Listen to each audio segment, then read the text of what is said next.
Hello everyone, this is Dipanjali and I welcome you all on my YouTube channel Study Time India. बच्चों previously हम लोगों ने connective tissue topic start किया था, उसको ही हम आज कंटिन्यू करेंगे. अच्छा, प्रीवियसली हमने कार्टिलेज, बोन्स ये भी देखे थे स्केलेटन टिश्यू में, which is also a connective tissue. तो अगर किसी ने वो वीडियो अभी तक नहीं देखी है, प्लेलिस्ट में आप लोगों को लिंक मिल जाएगी. इस चैप्टर से रिलेटेड जितनी भी वीडियोस हैं अभी तक वो सारी ऑलरेडी अपलोडेड है. ठीक है, तो दो वीडियोस में, आगे वाली दो वीडियोस में ये सारा चैप्टर क्लियर हो जाएगा, जिसमें कि हम आज तो फ्लूइड कनेक्टिव टिश्यू पढ़ लेते हैं. नेक्स्ट हम लोग नर्वस टिश्यू, ठीक है, नर्व जिसमें न्यूरॉन को पढ़ना है वो ख़त्म कर लेंगे और उसी के साथ हमारा ये चैप्टर एंड हो जाएगा.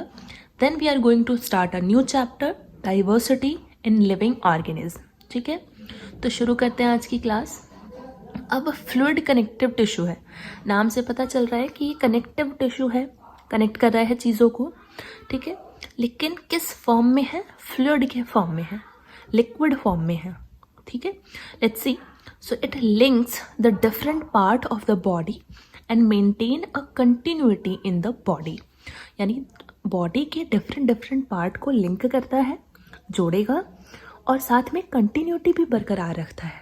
लगातार सर्कुलेशन होता रहता है ब्लड का, लिम्फ का. ठीक है, लिम्फ का अगर हम बात करें तो वन वे सर्कुलेशन है. तो इसमें आते कौन कौन है ये देखें, तो it include blood and lymph. ठीक है, ये दो आ जाएंगे, दोनों को थोड़ा डिटेल में पढ़ेंगे. अब शुरुआत कर लेते हैं सबसे पहले ब्लड से.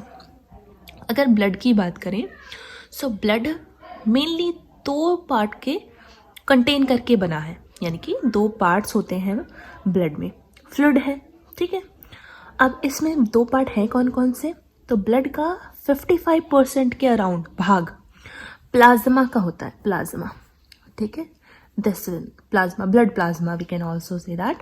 तो ये एक तरह का मैट्रिक्स है, लिक्विड मैट्रिक्स है, लिक्विड मीडियम है, जिसमें कि ये ब्लड सेल्स या ब्लड कॉर्पिकल्स ये पड़ी हुई रहती हैं. तो बाकी बचा हुआ पार्ट क्या है? ब्लड सेल का कितने परसेंट? 45%.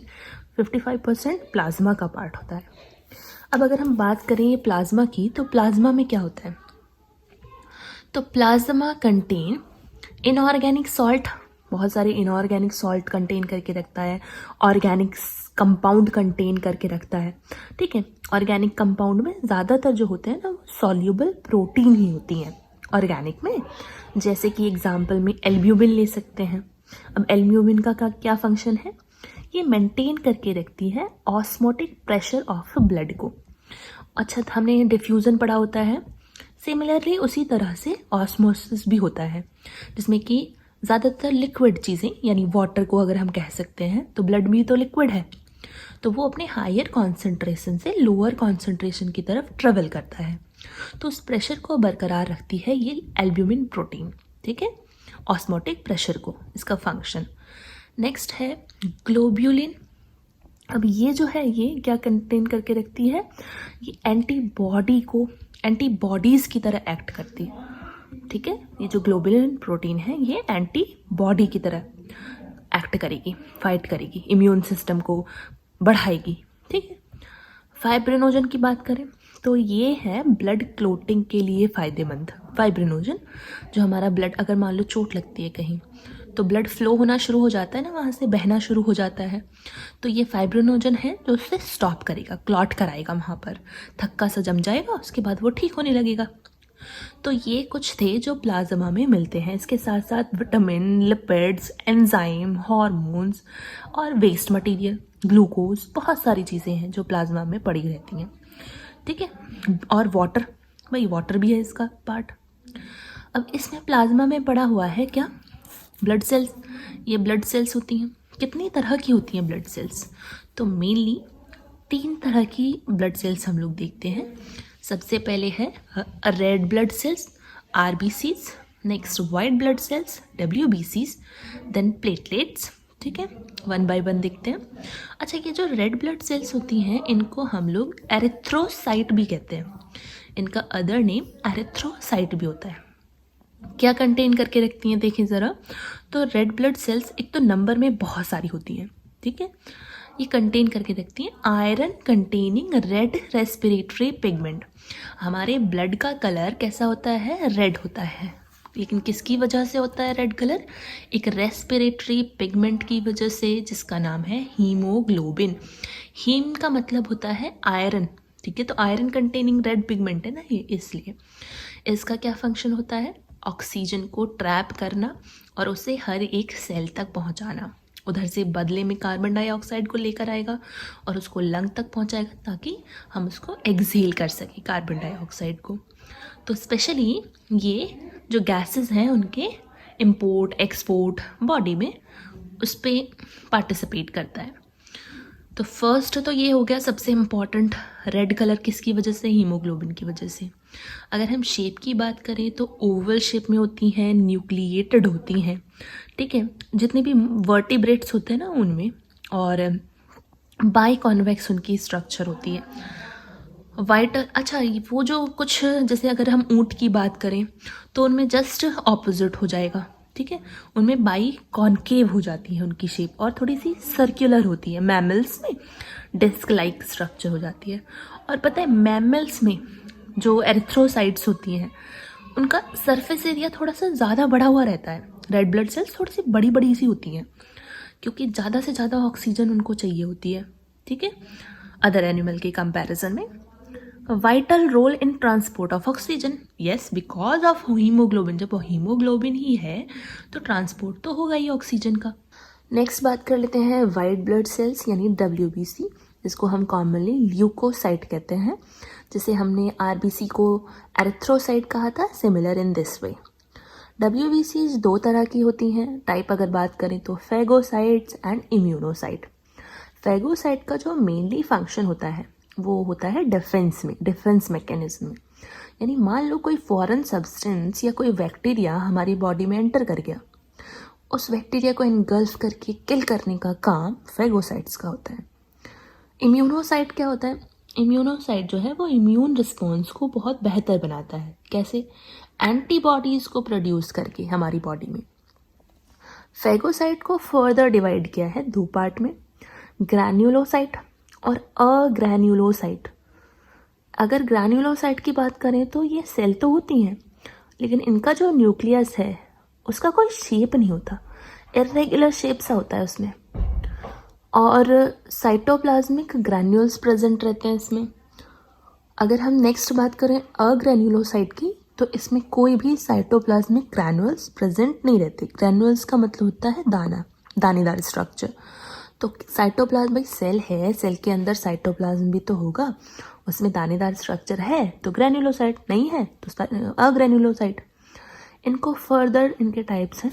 तो पहला आ जाता है न्यूट्रोफिल्स, देन बेसोफिल्स, एसिडोफिल्स, और we can say that eosinophils. So these are types of ग्रैन्युलोसाइट।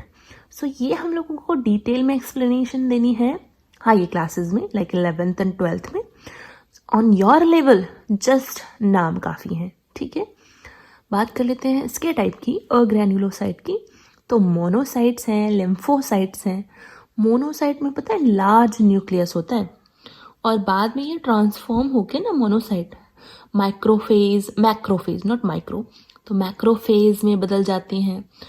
अच्छा, अगर हम दूसरे टाइप की बात करें लिम्फोसाइट की, लिम्फोसाइट पता है ये ट्रांसफॉर्म होके प्लाज्मा सेल में बदल जाते हैं। प्लाज्मा सेल, प्लाज्मा में मिलने वाली सेल्स में बदल जाते हैं।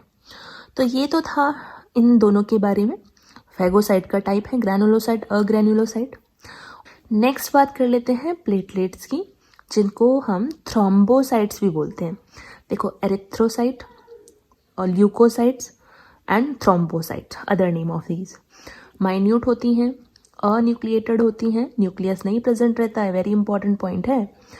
और पता है ये fragile fragment of giant bone marrow cell, हमारी बोन मैरो जो होती है उसकी सेल, जिसका स्पेसिफिक नेम मेगा कैरियोसाइट है, तो इनसे बनी हुई होती हैं ये प्लेटलेट्स। नंबर में बहुत होती हैं, जैसे 2 लाख से 4 लाख तक के बीच में होती हैं। नंबर ज़्यादा ही सही है इनका, बॉडी में अगर कम हो जाए तो बीमारियां हो जाती हैं। चलो, तो ये तो था हमारा सिर्फ और सिर्फ ब्लड। अब बात कर लेते हैं हम लोग लिम्फ की। लिम्फ जो होता है वो भी एक तरह से ब्लड का ही पार्ट होता है। ब्लड अगर हमारा फिल्टर हो जाए ना, ब्लड में से सेल्स निकल जाए, आरबीसीज, रेड ब्लड सेल्स और अदर जो मोटी मोटी सेल्स होती हैं ब्लड में, साइज़ में बड़ी बड़ी, अगर वो निकल जाए, छन जाए ब्लड, तो उसको हम लोग क्या बोलेंगे अब? Lymph. So what is it? It is colourless liquid filtered out of the blood capillaries. हमारी बॉडी में जो ब्लड को ले जाने लाने के लिए 3 तरह की वेसल्स होती हैं। एक तो होती हैं आर्टरीज, एक होती हैं वेन्स, और लास्ट होती हैं कैपिलरीज। ठीक है, अब ये जो कैपिलरीज हैं ये कैसे ब्लड को ले जाती हैं? अच्छा, आर्टरी से शुरू करते हैं। आर्टरीज जो होती हैं वो प्योर ब्लड यानी ऑक्सीजनेटेड ब्लड को ले जा रही हैं पूरे बॉडी में। पूरी बॉडी से इम्प्योर ब्लड जो है, इम्प्योर बोले तो जिसमें कार्बन डाइऑक्साइड मिली हुई हो, जो कि हमारे लिए वेस्ट है, तो उसको वेन ले जाने का काम करती हैं। और इन सबसे छोटी छोटी होती है, बहुत छोटी कैपिलरीज, जो कि एक तरह से मिक्स का काम करेंगी। ठीक है, तो अगर ये कैपिलरीज से जो ब्लड है वो फिल्टर हो जाता है, तो जो बड़े बड़े मोटी मोटी सेल्स हैं वो तो रह गई कैपिलरी में, लेकिन टिश्यू के पास, जैसे मान लो ये यहाँ पर आर्टरी है, ये बहुत छोटी छोटी वेन्स हो गई, और ये यहाँ पर ये बहुत छोटी छोटी कैपिलरीज हैं, और ये वेन है। Let me right it, when, artery और ये कैपिलरी। तो होता क्या है, जैसे ब्लड जा रहा है यहाँ पर, तो ये सेल हम कह सकते हैं, क्योंकि सेल से तो घिरा हुआ है पूरी बॉडी, हर एक वेन, हर एक सेल के पास, हर एक आर्टरीज के पास, कैपिलरीज के पास सेल है। तो होता क्या है कि यहाँ से ना थोड़ा थोड़ा जो ब्लड का पोर्शन है, जो इन कैपिलरीज से, कैपिलरीज की वॉल तो बहुत थिन होती है, बहुत पतली होती है, तो इनमें से तो नहीं रिस पाता, आर्टरी में और वेन में तो नहीं रिस पाता, लेकिन कैपिलरीज की दीवारों से ब्लड छन कर यहाँ पर जमा हो जाता है, टिश्यूज़ के पास, सेल्स के पास जमा हो जाता है। अब इसी को ही हम लिम्फ कह रहे हैं, filtered out of the capillary. Capillary में जा रहा था, लेकिन बहुत पतला होने की वजह से मोटी मोटी चीज़ें तो वहीं रह गई, लेकिन ब्लड का कुछ पोर्शन वो छन गया, तो वो क्या है? लिम्फ। तो इन लिम्फ में ना WBC ज़्यादा अमाउंट में होती है, RBCs नहीं होती। RBCs का साइज़ थोड़ा WBCs से बड़ा होता है, नहीं छन पाई वो। WBCs बहुत है, तो देखो कह नहीं सकते कि WBC और लिम्फ में एक फंक्शन तो कॉमन होगा, बैक्टीरिया को किल करने का काम। लिम्फ में WBCs के अमाउंट ज़्यादा होने की वजह से लिम्फ बैक्टीरिया को किल कर सकता है। फंक्शन देखते हैं। ट्रांसपोर्ट द न्यूट्रिएंट यानी ग्लूकोज और ऑक्सीजन को ट्रांसपोर्ट करने का काम करता है। भाई पार्ट तो ये ब्लड का ही है, तो ट्रांसपोर्ट करने का काम तो करेगा ही। It brings carbon dioxide and nitrogenous waste from tissue fluid to blood. देखो, कार्बन डाइऑक्साइड वेस्ट है, नाइट्रोजनस वेस्ट जैसे यूरिया है, तो ये उनको, भाई ब्लड भी वही काम करता है, लिम्फ भी वही काम करता है, कि इन वेस्ट को कहाँ करता है? From tissue fluid to blood, blood में लाता है ताकि ब्लड सर्कुलेट होकर, ठीक है भाई, हर एक टिश्यू के पास ये लिम्फ जमा हुआ है, जहाँ जहाँ कैपिलरीज देखने को मिलेंगी। तो यहाँ टिश्यू में अगर कोई वेस्ट है ना, कार्बन डाइऑक्साइड, नाइट्रोजनस वगैरह, तो उसे वापस यहाँ पर ट्रांसफ़र कर देता है वो, और ताकि ये ब्लड में वापस मिल जाए और ब्लड उसको जो एक्सक्रीटरी ऑर्गन है वहाँ तक ले कर जाए। प्रोटेक्ट बॉडी अगेंस्ट इन्फेक्शन, बिल्कुल सिमिलर WBC वाला काम। तो ये तो था लिम्फ के बारे में। अब हमारे पास सिर्फ एक टॉपिक बचता है, दैट इज़ नर्वस टिश्यू। वो हम लोग नेक्स्ट वीडियो में कवर करेंगे। कोई कन्फ्यूज़न हो टॉपिक से रिलेटेड तो कमेंट बॉक्स में लिखिएगा। अच्छी लगे वीडियो तो अपने दोस्तों के साथ शेयर कीजिएगा। सब्सक्राइब, लाइक करना मत भूलिएगा।